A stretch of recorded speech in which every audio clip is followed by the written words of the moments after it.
Well, Colin Clarke is the Director of Research at the Soufan Group. Colin, welcome to you. Lebanon rocked by waves then of explosions, Hezbollah declaring this is an act of war by Israel. Sum up for us the security situation right now.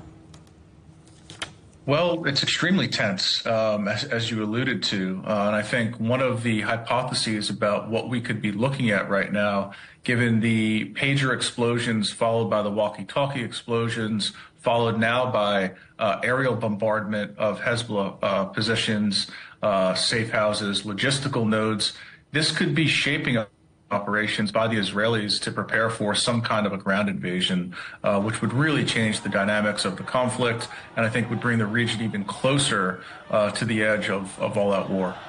Yeah, and Colin, Hezbollah has given their reaction to the detonations. Hassan Nasrallah issued a string of condemnations after 2 days of targeted attacks, and he called it the biggest setback in the group's history. Are we likely to have any other response by Hezbollah? Well, I think Hezbollah has to respond, right? There's nothing worse, especially in the Middle East, than appearing weak. I think Hezbollah needs to respond, even if the response is merely performative. It can't sit on its hands here and allow the Israelis to pull off this kind of an operation or operations without a response. And I think, at the same time, the response can't be so overwhelming that it rocks us back into this cycle of escalation beyond just kind of tit-for-tat responses and into a kind of higher echelon of escalatory violence. I think, threading that needle is going to be difficult. And moreover, from a practical perspective, Hezbollah just had a lot of fighters taken out of the fight here.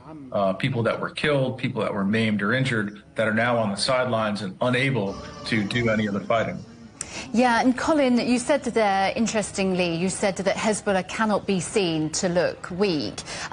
So in terms of the intelligence then from Israel, do you think that Hezbollah can do anything similar, in a response? Well, look, Hezbollah is, the most sophisticated violent non-state actor in the world, period. This is a group that's got an arsenal of 150,000 rockets, precision-guided munitions, drones. It's a highly, highly skilled combat force. It's battle-hardened from what it's been doing in Syria. So Hezbollah's capabilities are elite.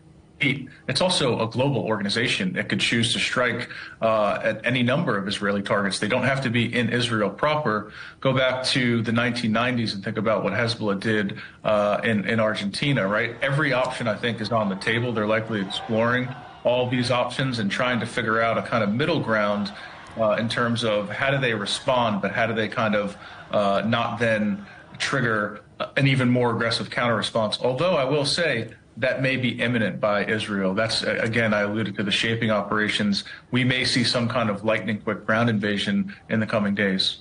Yeah, thank you very much, Colin Clarke, for your views and expertise there, Director of Research at the Soufan Group. Thank you.